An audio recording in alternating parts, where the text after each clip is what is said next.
Last time we have stopped at form is none other than emptiness, and emptiness is none other than form. The Heart Sutra is a very short sutra, but it's an extremely important sutra, and its philosophy is so profound. If you understand really in detail the meaning of Heart Sutra, then you have a very good grasp of the knowledge of prajna. Prajna means wisdom. Some people commit it to memory because you have to contemplate and reflect on it all the time. If anybody asks, what is the most important sentence? This is it. Perceive that the 5 skandhas are empty and thereby became free from all suffering. But we already have talked about the 5 skandhas, and we said the 5 skandhas are empty. So we already explained what emptiness means. Empty is not just nothing. Emptiness does not mean nothing. As a matter of fact, emptiness means that there is variety of things. Because of the universe is empty, it allows for existence of all things. So emptiness is not a negative connotation. But then, just saying that the 5 skandhas are empty is not enough to elucidate the main theme of emptiness. So the sutra carry on to explain more about emptiness. Now, first of all, just to recap, what do we mean by emptiness? Does emptiness mean nothing? When we empty the cup of water, then it's empty, nothing? Emptiness has many characteristics to it. In the Sanskrit language, it's sunyata. It means conditional causation. Everything has causes to its effect. A lot of conditions. So there are causes, and there are, finally, in its finality, it has effects, cause and effects. And in between cause and effects, there are conditions. So everything in the universe is causality. There is no inherent existence of things. It exists because of conditions, because of causality. So don't attach to it. Don't be afraid of life and death. It's conditional causation. We'll continue to explain that. So emptiness is conditional causation. Because of emptiness, there is suffering. Because of emptiness, there are changes. Because of emptiness, everything is impermanent. So impermanent, changeability, conditional causality, suffering. These are the main characteristics of that philosophy, or whatever you want to call it, emptiness. Now, some people say, how does the concept of emptiness help me? They always say me. How does it help me? It helps you to realize conditional causality of the universe. It helps you to let go. It helps you to relieve yourself of torturing yourself in your attachment to materialistic lifestyle. It helps you in a variety of ways, as long as you can apply emptiness to it. So the sutra continues with emptiness.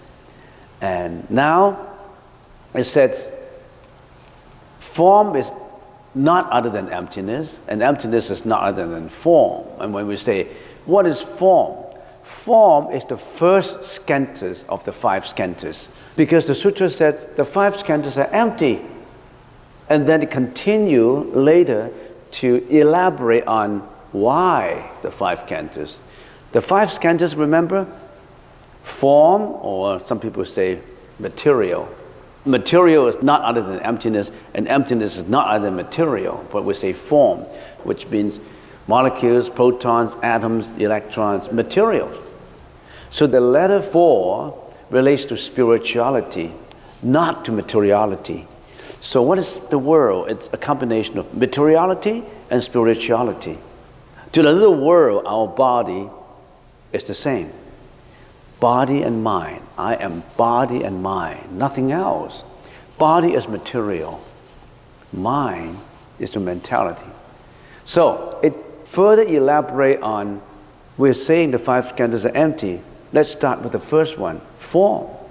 Because first one is easier to talk about. You can see form. Your senses interact to form. And there, form not just means materials, it also means sound, frequency, touch, smell. It means many, many things. So we talk about form is not other than emptiness, and emptiness is not other than form. But last time I talked more about emptiness because I said, if you understand emptiness, you will appreciate the whole sutra more and more as you go into detail. So it's worth exploring more into emptiness, into conditional causality, the concept of conditional causality.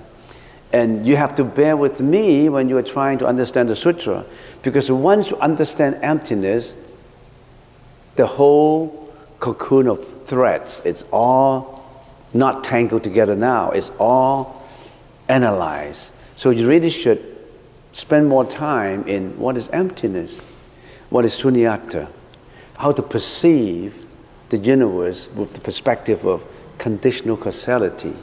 We look at it from 4 angles, not just from one angle. When the whole sutra analyzes the universe, it analyzes from both ways, from the negative concept and from the positive concept, from negation and from affirmation. So there's a lot of no eye, no ear, no that, no that. That's from a negative point of view. There's always, it is like that, it is like that. It's from a positive, affirmative point of view. So when you look at the whole universe, you analyze by negation, you analyze by affirmation, you analyze conditional causality by looking from 4 perspectives. I already have explained a little bit of Dhammadhatu, conditional arising, same as conditional causality. The first perspective you look at is the whole Dhammadhatu is conditional cause for all phenomena. Everything being dependent on everything else, therefore one is in all and all is in one. Many people may not understand all this. What do you mean by all is in one and one is in all? I mean, my teacher always talk about that, but what does it mean? All is in one and one is in all. And usually teachers say, look at the palm of my hand. I have both the white side and the black side, but it's just one hand. Look at the coin, at the head and the tail, but it's just one coin. But that's not enough to understand it. Let's get more into detail. What is Dhammadhatu, conditional causality? When I look at a piece of paper, I see cloud in it. I see a tree in it. I see rain in it. I see the sunlight in it. I see the soil in it. A piece of paper comes into being, it's not just a sheet of paper. It's many, many causes put together to constitute that piece of paper. From a tree, it gets into pulp, pulp gets into the factory gets into, you name it. So, on the other hand, when you burn a sheet of paper, you may have the illusion of saying, I'm destroying it. Or in literal sense, the paper is dying. The paper is dying because I'm burning it. The paper is dying. We light up a match and burn it up. Then it will become smoke. The smoke will then rise and dissipate into the atmosphere, into the air. And then the heat caused by burning it will enter into cosmos, into the universe, and penetrate into many other things. So that smoke, that piece of paper, turns into smoke, turns into heat. It has a lot of conditional causality in it, not just a piece of paper. And then what happened to the ashes that drop on the ground? The ash of the paper will fall to the ground and become part of the soil to nourish the tree. As far as the smoke is concerned, when it is in the air, it rises up and becomes the cloud. It rises up with heat, it becomes the cloud, and then it mixes with the water moisture, and then becomes rain, and rain falls back into the soil and nourishes the whole tree. So there's no limit as far as changeability, as far as conditional causality of that piece of paper. A limited, restricted view would say that's a piece of paper. But a broad, horizontal view of it is boundless. It's limitless. How can you put a limit on a piece of paper? I see a cloud in there. I see rain in there on that piece of paper. I see a beautiful tree in there. I see some nourishing soil in there. I see the sunlight in there. Don't you see it? And the paper is not afraid of life and death. Because you say the paper is dying, you're burning it, but the paper said, no, I'm not dying. I'm a part of that tree. I have been a part of that tree. I was never born, and for that reason I never die. I just changed my form.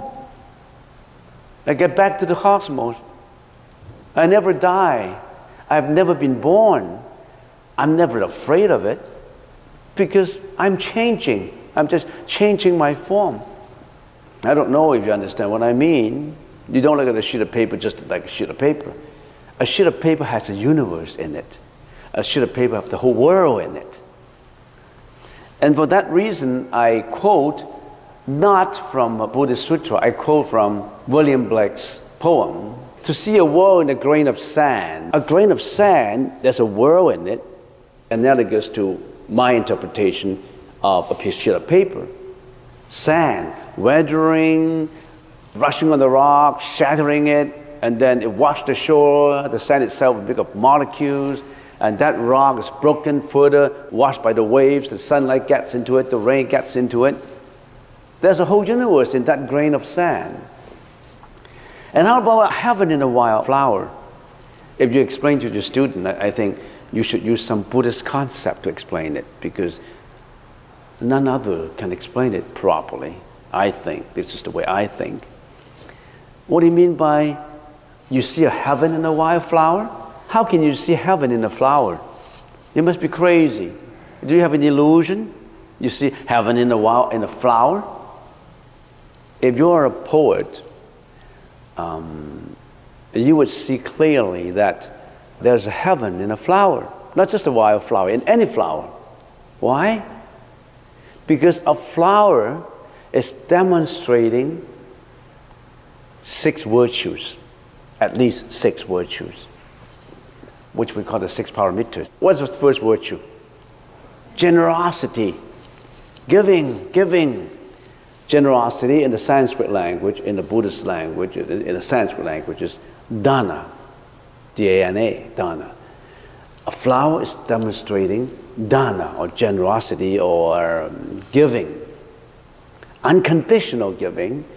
And then it also has demonstrated discipline in the Sanskrit language is sila, and also has demonstrated tolerance or endurance in the Sanskrit language is called zanti, K-S-A-N-T-I, and is also, a flower is also demonstrating diligence or hard working in the Sanskrit language is virya, V-I-R-Y-A. Flower is also demonstrating what? Meditation or concentration in the Sanskrit language is dhyana. And last but not least, a flower is also demonstrating wisdom or prajna in the Sanskrit language. Why did I say that? I can't just arbitrarily put all these words on the flower and say, hey, a flower is demonstrating that. I got to explain it to you. How? First of all, let's go to the first virtues.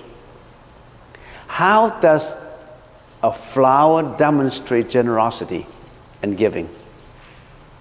In the springtime, a rhododendron sprouts from a bud. Red, pink, yellow, you name them. It's giving its demeanor, it's giving its fragrance, it's giving its beauty to the whole world. Not only is it giving its demeanor to the whole world in its conduct, it's giving its pleasure to people who are viewing it. It's giving unconditionally to the whole spring, to the birds, to the bees, to anybody who admired beautification, who admire frequency, who admire nature. And more than that, it's unconditional. You don't have to give any money to receive that. So isn't that giving? It's unconditional free giving to Mother Nature, to everybody in it. So when I look at the flower, I see heaven in it, because by giving and giving and giving, you may entitle yourself, you may qualify yourself after this lifetime is ended. I won't use the word death. There's no such thing. There's no such thing or as death. Nobody can make something suddenly disappear. It only disappears unconditionally. So don't be afraid of death. It's a continuation of birth, rebirth. So if you are practicing generosity and giving, you are entitled or qualified to go to heaven. So I see a heaven in a flower. Don't you see it? A poet would say, oh. So when you enjoy literature, I always encourage young students to read literature, to read a poem, William Blake. Anybody who appreciates nature, they appreciate a poem, especially a poem of nature. Okay, that's number one. How about number two? It's a flower demonstrating, number two is discipline. What is discipline? Discipline leads to what? Morality. When a flower is growing, what is it growing from? The roots of a tree sends up sap to go to the tree trunk, rises into a bud, and the bud later rises into a flower.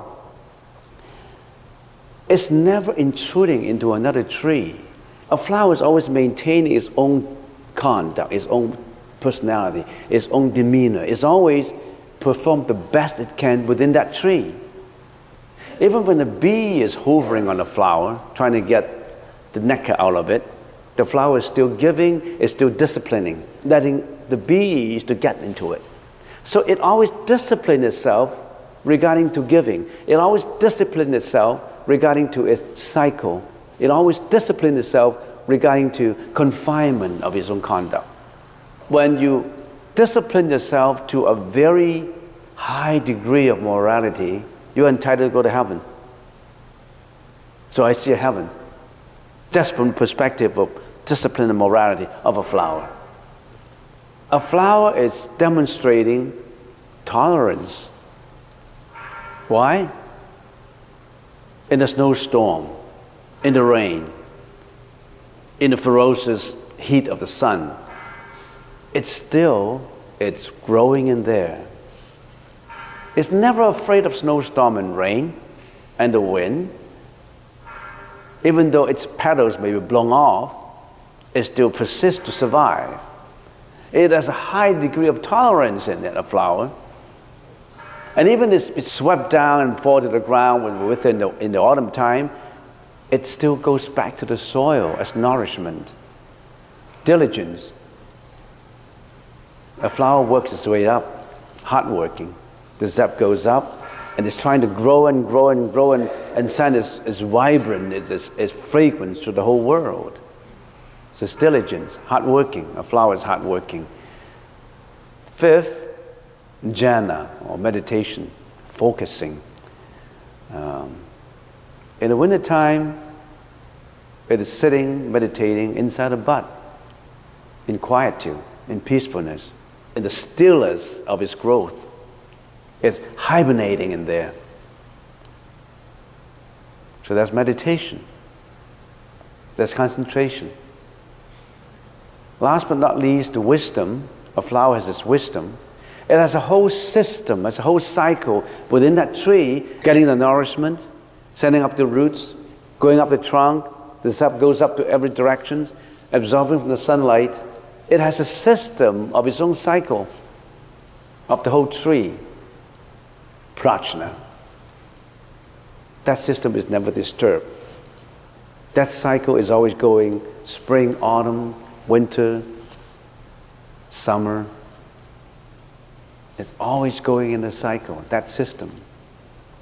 In spite of the weather, it always has its own cycle of wisdom working out its own growth. So when you say a heaven in the wildflower, I can see a heaven in the wildflower. Don't you see it? When I see a flower, I see the sun in it. I see the rain in it. I see the tree in it. When I see a flower, I see boundless, limitless phenomena in it. If you think in that way, you are thinking from the perspective of emptiness as a Dhammadhatu way of thinking. The flower does not die. When you're saying the flower, I'm withering up in the autumn, I'm dying. The flower is not afraid of death because he's saying, no, I'm part of the tree. I'm getting back to the roots to nourish the tree. I'm not dying. I will be reborn again. I'm just changing my form. Just like the wave. The wave is the form. The water is emptiness. The wave is appearing and disappearing. The wave won't say, I'm disappearing, I'm dying. I'm rising up, I'm being born. The wave is never afraid of life and death because the wave identifies itself with the water. It is water, nothing else but water. But we identify ourselves as the wave and not the water. You are Dhammadhatu. You are the whole universe in you. I can see you, the whole universe in you, but you never see that in you. If you know that everything is boundless, everything is conditional causality, you let go. You let go of your torture. You let go of your pain. You let go of your agonizing past. You let go of many things. You're not afraid of life and death. You know you're only changing form. You build up conditions for happy life. Have you ever built up conditions for a happy life? Or you build up conditions for a miserable life? No worry, no death, no sickness, no aging. But we need to build conditions. It's just like a flower building conditions for giving to the whole world. Have you been like a flower, building up all these conditions to present itself in its best demeanor, in the best fragrance, in the best color?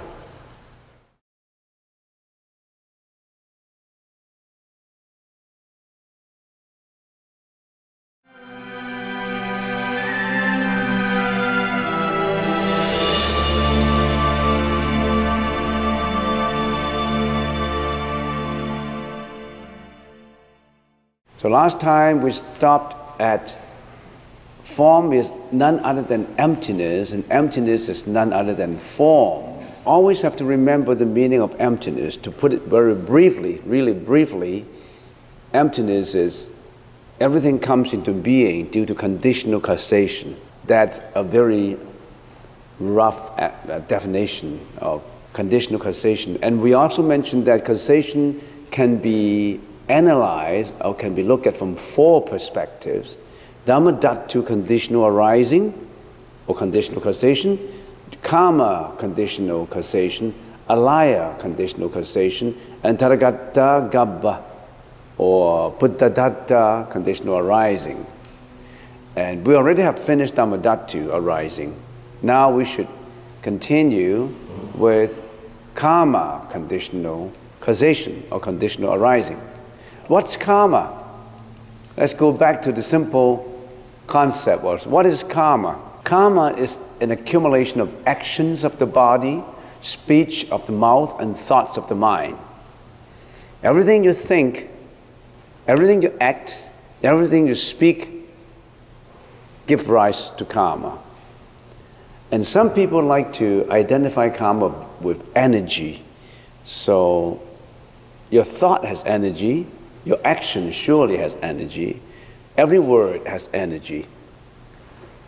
So watch your thinking. Not just watch your action, watch the way how you think. Karma is an accumulation of actions of the body, speech of the mouth, and thoughts of the mind. And if we simply put the philosophy of karma in a sentence, we say, you will reap what you have sowed. We are the result of what we were, and we will be the result of what we are now. That means everything you do contribute causes and conditions for the future. And everything that you have felt, everything that your feelings have realized, your happiness, your sorrowfulness, your suffering, everything that you encounter, your pride in this lifetime is because of what you have done in the past, or if you trace it further in your previous lifetime. So that's to put it in this way. So your being here is because of conditional causation. You do not have an inherent real existence. You exist because of conditions. Emptiness does not mean that you don't exist. I exist. Your existence is the existence of the five skandhas, your body and mind. And your body and mind is conditional causation. Your body and mind do not have inherent existence because it's all causation. Whatever you sow, you will reap. So whatever you have seen, whatever you have encountered, whatever family you were born into, whatever society you were born into, whether you're ugly or you're beautiful or you're handsome, whoever you are because of conditions. You don't have control over what you felt right now, but you have control of what you're doing. You cannot change the past, can you? You cannot change the past. You can only accept the past, what the past have brought you now. But you can change for the future. You can change it now. Very, very positive, very, very active, and very, very optimistic because you can change it now. You can change your history, but you can change it now. The Dhammabhatta says all that we are is the result of what we have thought, acted, and spoken. A very famous writing. Karma is the law of cause and effect. The pain and happiness we experience are the result of our own deeds, thoughts, acting on each other. There are three kinds of karma: wholesome karma, unwholesome karma, and neutral karma, or virtuous karma, unvirtuous karmas, and neutral karmas. These are the nature of the karma from the point of view of morality. Nothing else is either, or simply put, either good, bad, or neutral. Which one you have more? Which one you have done more? You have spoken more. You have thought more. You know. You will reap what you have sowed.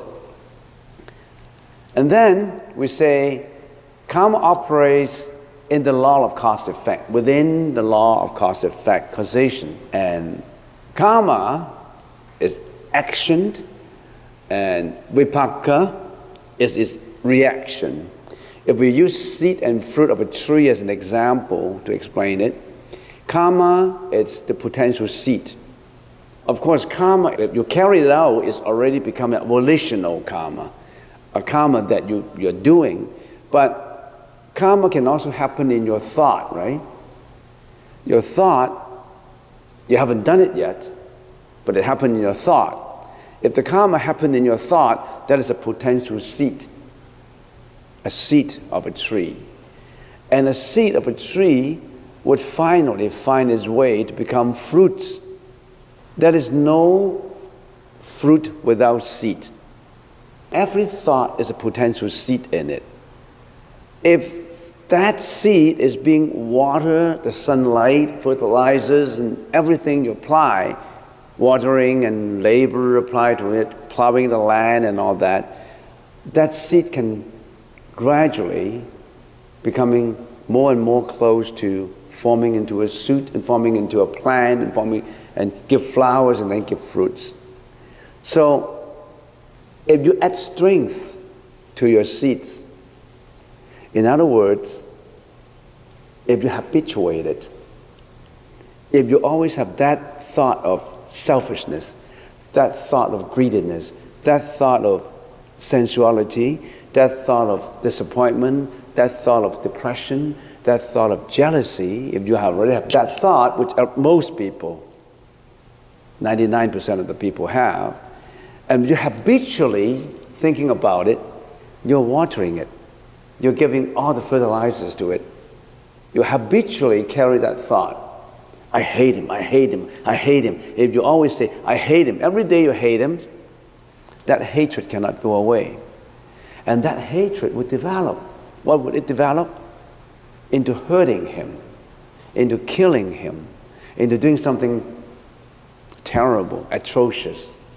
So what's your habit? If you always have that potential seed of being lazy, you don't want to do anything, you just want to sit back and relax and watch a TV program and listen to music, and finally, you can't get anything done. The leaves, the flowers, the branches from a tree are external differences, such as our differences in our appearances. Some look beautiful, some look ugly, handsome, some are healthy, some are wealthy, and some are poor. But you build it up yourself. If you have a strong personality in habituating thinking about compassion, intelligence, diligence, precepts, morality, you can change anything. As we sowed, we reap somewhere, sometime. In this life or in the future life. What we reap today is what we have sowed, either in the present or the past lives. So karma may be good, bad, or neutral. So is the fruit. So may be the fruit, the vipaka, the fruit. Don't underestimate what you're listening to today. Don't just let it flow from one ear to the next and throw it out into the air. Put it in your mind so that you know you are the master of your own fate. You can change now. Don't wait for tomorrow. You want a better life? You change it now. Don't wait. Next, we quote from Samyutta Nikaya Sutras, spoken by the Buddha. It says, according to the seed that's sowed, so is the fruit you reap therefrom. Doer of good will get a good, doer of evil, evil reaps. Down is the seed, and thou shalt taste the fruit thereof. You taste your own fruit. Happiness and misery, which are the common lot of humanity, are the inevitable effects of causes of our volitional actions. They're not rewards and punishment assigned by supernatural, omniscient, ruling power to a soul that has done good or evil. Nothing to do with that. That's the natural law of the universe. Unless you want to say, okay, I want to name that natural law of the universe, I want to name it God. So let be it. If you want to name it God or whatever you want to call it, you can name it Mr. A, Mr. B, you can name it what you want. But it's the natural law that nobody can refute. That is so scientific. You sow what you reap. I have not seen a student who does not have to study at all to have an A+ in an examination result. Have you seen one? Unless you're super talented. But you have to know where you write the examination.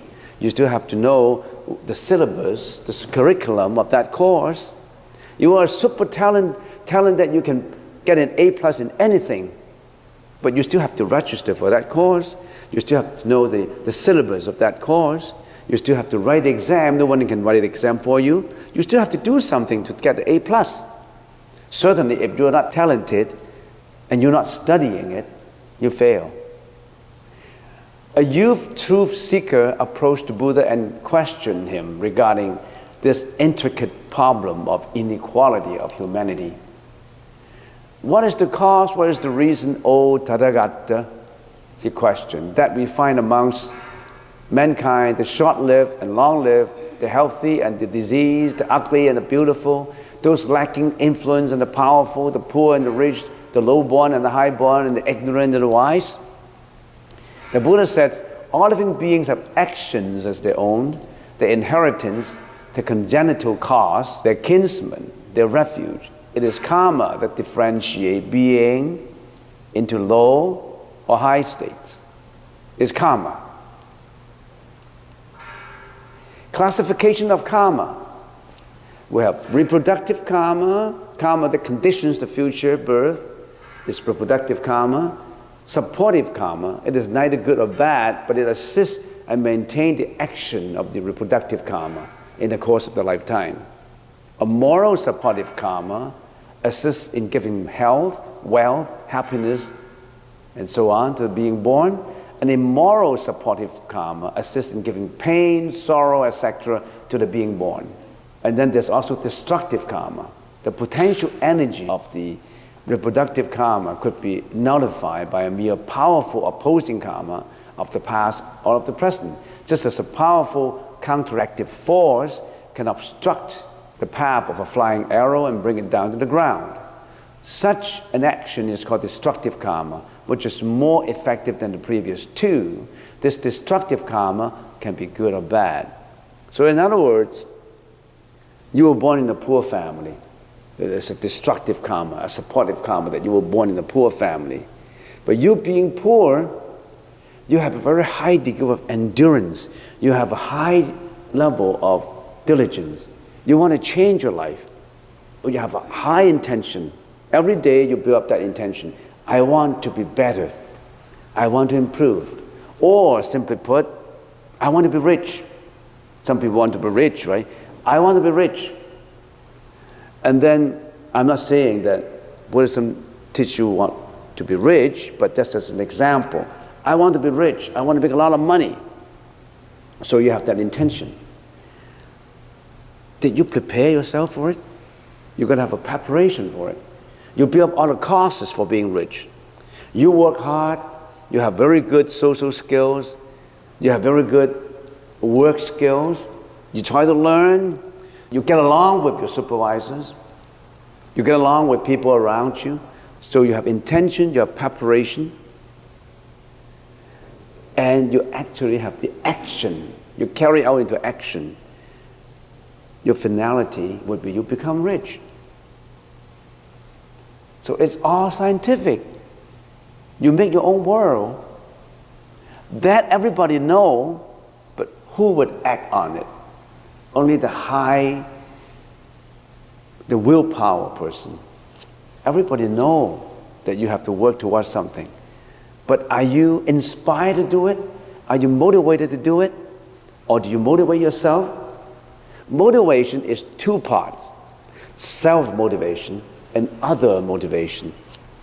If you don't have a self-motivation, then you depend on another motivation. It may work in both ways. I have a lot more to talk about karma. But time is up. And karma is a subject that is so elaborate, so intricate, that it requires days to talk about it. But I'm just giving you a summary. Or you can Google into it. What is karma? How to change it? You cannot change karma. Whatever you have done, how can you change in the past? If you have something bad that you have done, you cannot change it. You have done it. How can you change it? But whatever good karma that you have done, if you continue with the force, the maturity rate, the maturity time of the good karma would overcome, would precede the bad karma. The bad karma comes much later or in the later life, because the force of the present good karma takes over. So you cannot change whatever in the past, but you can change your present. It's up to you. As I always mention, take that first step. Don't wait for tomorrow. Now, you can do it right now. Make your determination to be better, to do better, to